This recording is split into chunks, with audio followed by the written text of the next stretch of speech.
Hi, everybody. I'm Brian Kenny, and welcome to ESPN Classics Night at the Fights.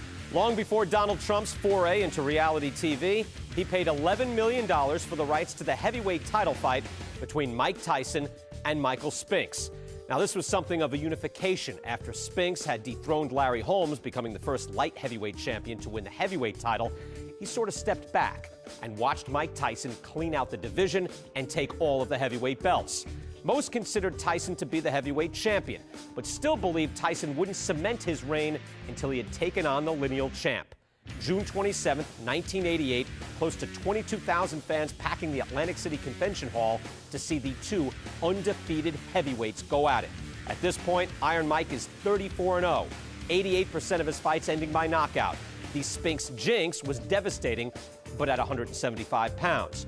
Would it carry over against the youngest ever heavyweight champ? Tyson, a 4-1 favorite as we pick it up. ESPN Classic now presents the fourth shortest fight in heavyweight history.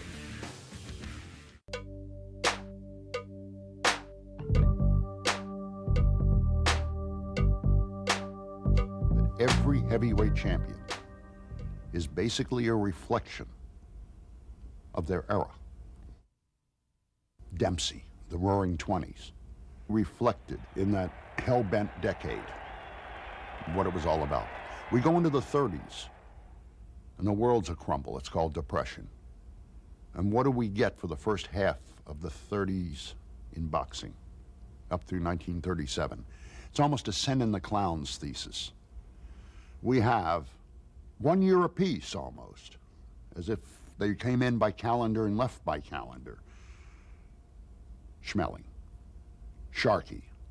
Jack Sharkey is wearing the dark trunks with a white stripe. Max Schmeling is wearing the all-dark trunks. Carnera. Would you believe this is Carnera's 24th fight this year? Braddock. Bear. An elated Max Baer poses with referee Jack Dempsey. In 7 years, we have 5 champions, each of whom seems to lose, with the exception of Schmeling, the championship in their first defense. We now go to the 40s. It's a patriotic era. We're at war. And the man who embodies this by saying not that we're on God's side, but that he's on ours, is Joe Louis. Soft-spoken, and he carries a big stick. A dynamite right by Joe Louis, and Godoy goes down like a ton of bricks. He is hurt. You now go through other eras, the 70s, the turmoil, the kids in the street, defining ourselves, and their spokesperson as well as their champion is named Muhammad Ali. And you come into the 90s and an in-your-face era. There is no better, I think, symbol of that than a Mike Tyson, who is right in your face, both literally and physically. So boxing has always, somehow, some way, somewhere, mirrored what is going on sociologically outside the ring or in our society. Now here comes Mike Tyson back again. We like soap operas. God, do we like soap operas. I mean, just the O.J. Simpson trial still going on into its 84th consecutive year. I think it's going to break Joe DiMaggio's and Lou Gehrig's record all at once, the O.J. Simpson trial. So that's going on. And we get all these other soap operas going on. And yet there's one soap opera called Mike Tyson that's enduring.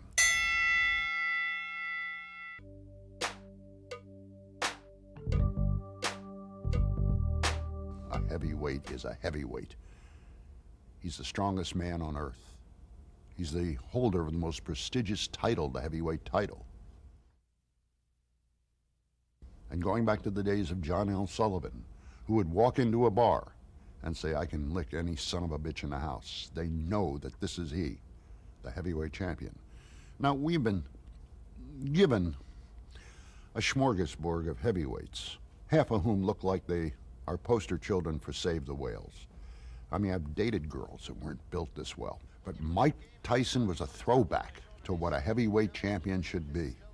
He would lay out his opponents, render them into plowshares in 1 minute and 30 seconds. Such a throwback, in fact, that this man who studies films and is an historian of boxing patterned himself after Jack Dempsey, probably the most lethal heavyweight of all time. Champion Dempsey arrives to be Jack Dempsey's look. No socks, no robe, and a Super Bowl haircut. And then when he'd knock out men, he would do the Dempsey pose, a throwback. And what we wanted as a boxing fan is what the heavyweight champion of the world should be. And that is a man who can knock out men, not outpoint them, not barely get through them, but just decapitate them and go on to the next.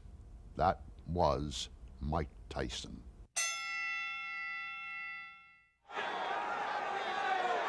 Mike Spinks is now into the area where the crowd can't see him.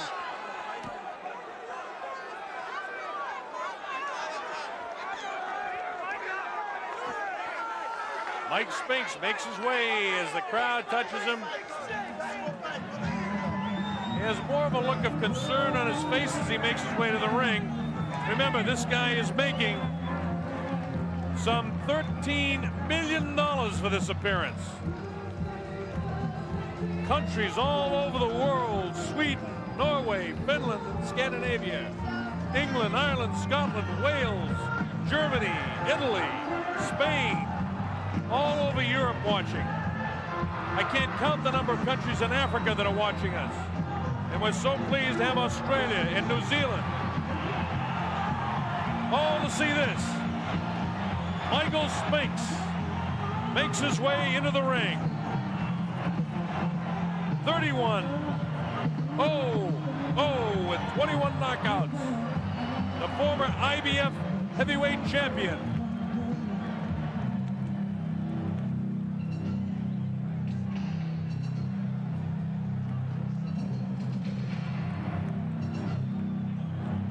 This heavy metal sound that you hear is Mike Tyson about to make his way in, I believe. The sound is deafening here in the arena, so I won't try to yell over it.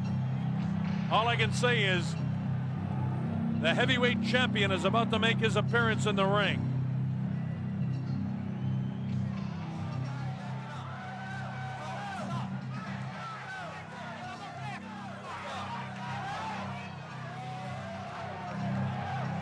Obviously, Mike Tyson behind that crowd coming in. It's interesting to note that Mike Tyson selected as pre-fight music just noise. Every once in a while you hear the clanging of chains.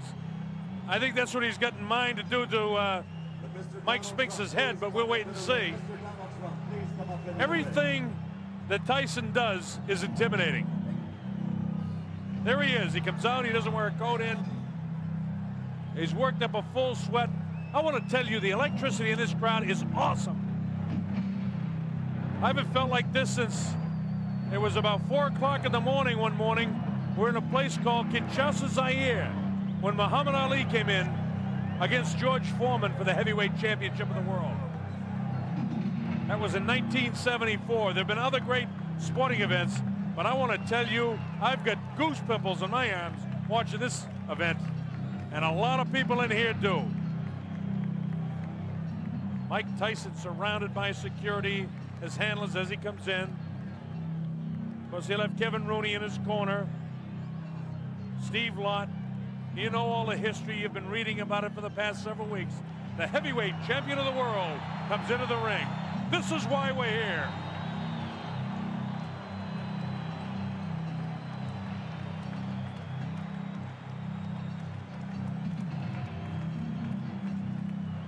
Tyson looks the way he always does when he walks in. He's here strictly for business. He's got that scornful look on his face. Hey, let's get it going. In a while, you see him push the leather back on his gloves. It's like he wants to get his knuckles closer to the leather so he can get them on somebody's face, namely Mike Spinks in a hurry.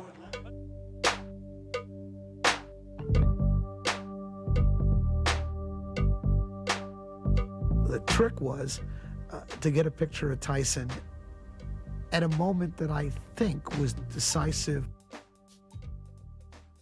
certainly in a lot of the fights. That is to say, Mike scared the bejesus out of his opponent, which it's hard to believe you could frighten a Michael Spinks. But there doesn't seem to be any question that Michael Spinks looked across the ring and realized this wasn't a fight he could win. He didn't sit down. He just lost the fight before round one began. And I wanted to capture that image. And Mike, you know, there are athletes. Ali was the best ever. There are subjects who are not good looking, like Ed Koch, who have what I like to call a visual charisma. They just work well. And Tyson looked great. I mean, Tyson standing in his corner, looking across the ring, would have convinced an awful lot of people that let's get this over with, or I'm just going to get a beating. Mr. Donald Trump's Trump Plaza Hotel and Casino on the Boardwalk in Atlantic City, New Jersey. Tonight, Don King Productions presents World Championship Boxing. This bout is presented with the approval of the New Jersey State Athletic Control Board. Boxing Commissioner Larry Hazard, Chairman Jerry Gormley, Deputy Commissioners Nick D. Balistrari and Lawrence Wallace. It is sanctioned by the International Boxing Federation. At ringside, President Robert W. Lee. The ringside supervisor, Bill Brennan. The World Boxing Council is represented by President Jose Sulaiman and representative of that organization, Dr. Elias Ganon. The World Boxing Association, its president, Gilberto Mendoza, at ringside, along with James J. Vins, Esquire, legal counsel, and championship committee chairman, Dr. Elias M. Cordova. The three judges for this contest, John Stewart, Eva Shane, and Rocky Castellani. Chief ringside physician, Dr. Frank B. Doggett. Also at ringside, Dr. Stanley Eden and Dr. Charles Wilson. The timekeeper, Roosevelt Gilbert. And counting for the knockdown seconds, Joe Cortez. And the referee is Frank Cappuccino. At this time, ladies and gentlemen, two special introductions. First, in the ring at this time, the gentleman responsible for bringing this spectacular event to Atlantic City, and I would like him to be properly acknowledged. He's a man whose success in business epitomizes the American dream, the author of the year's best-selling book, The Art of the Deal. His vision and accomplishment make him the quintessential entrepreneur. Ladies and gentlemen, New Jersey thanks him, our host for this great evening of championship boxing, Mr. Donald J. Trump.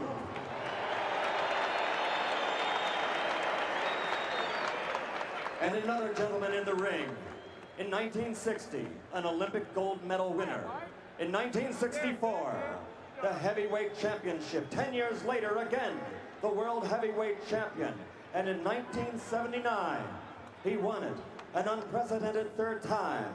Perhaps he is the greatest of all time, ladies and gentlemen, the former three-time heavyweight champion of the world, Muhammad Ali.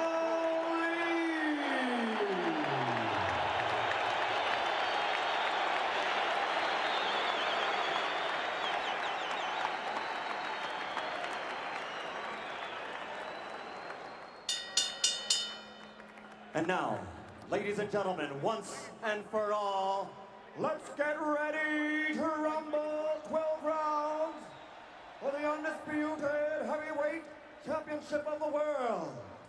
Introducing first, fighting out of the blue corner, wearing the white trunks with black trim, and weighing in at 212 1/4 pounds. He's originally from St. Louis, Missouri, now lives in Wilmington, Delaware. This Olympic gold medal champion has a professional record of 31 victories without a loss, 21 by knockout. He is the former undisputed and undefeated light heavyweight champion of the world and the only king of that division ever to win the heavyweight title in the history of boxing. Because he never lost that title in the ring, he is still recognized by many, including Boxing Illustrated and Ring Magazine, as the heavyweight champion. Ladies and gentlemen, the undefeated man who brings the jinx, Michael Spinks.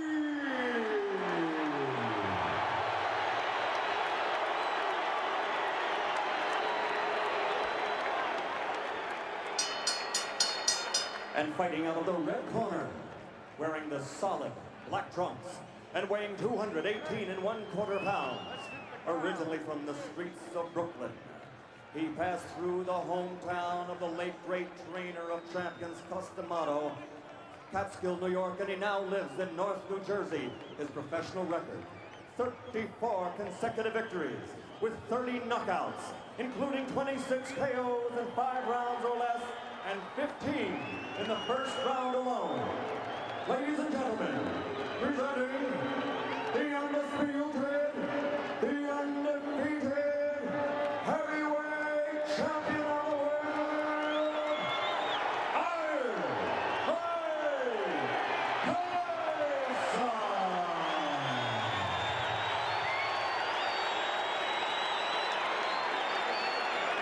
I want to tell you, this crowd is ready for it.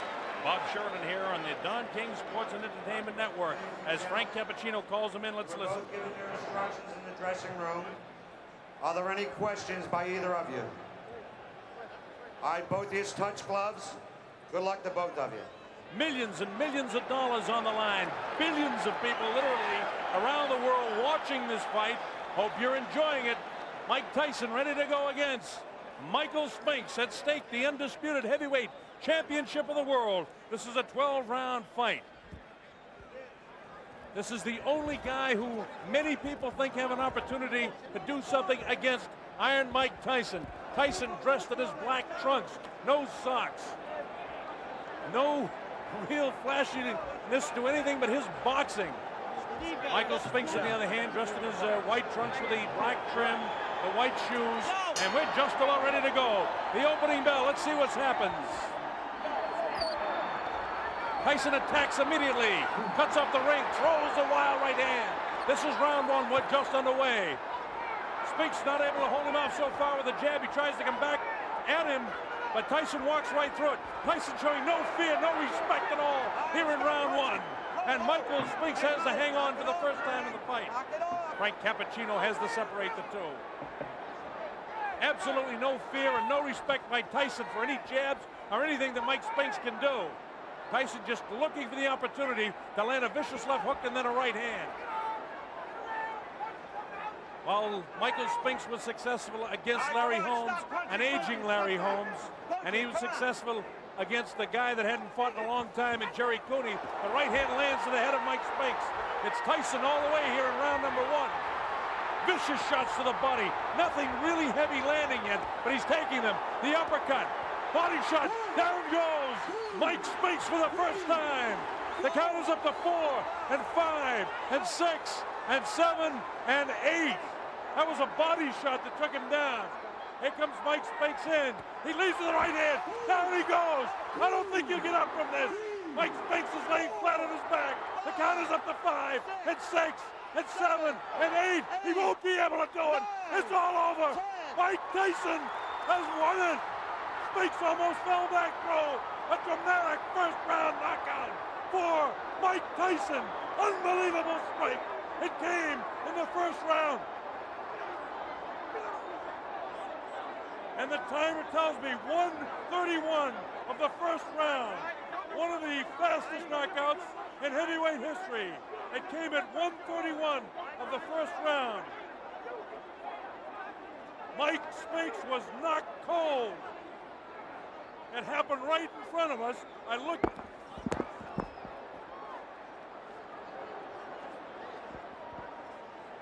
Just had a body fly over us here. We just had a body fly over us here. It's a little wild in the ring right now. The security threw up some people right over us. We had a body flying over our heads here at ringside. Please clear the ring. Clear the ring. Security. Unbelievable. I want to tell you that I have never seen in a long, long while a guy taken out so viciously.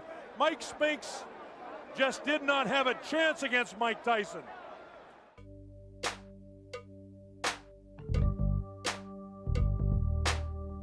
When I saw Mike Tyson knock out Michael Spinks, June 27, 1988 in Atlantic City, it was the most awesome heavyweight fight I ever saw in my life.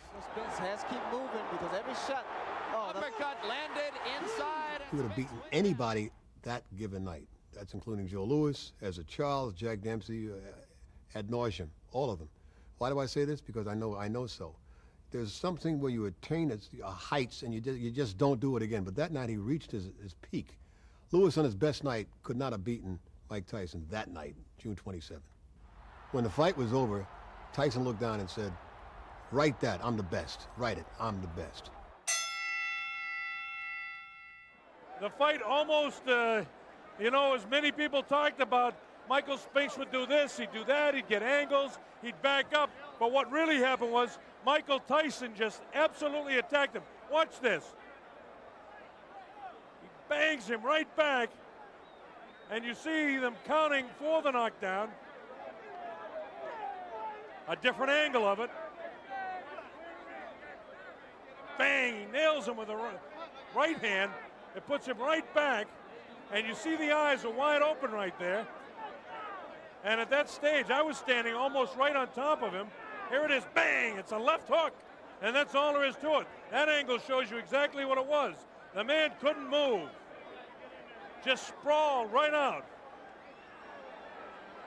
There was no question when he went down. And now the question is, who in this world has any chance against this man? Frank Bruno has to be totally intimidated. Look at the leg quivering there. This guy is the strongest, most intimidating fighter since Sonny Liston. And the way of recapping this fight, there's just nothing to be said except for the tremendous power of Mike Tyson. From the opening bell, there was no question that Tyson had no respect, no fear, no concern, no nothing for Michael Spinks.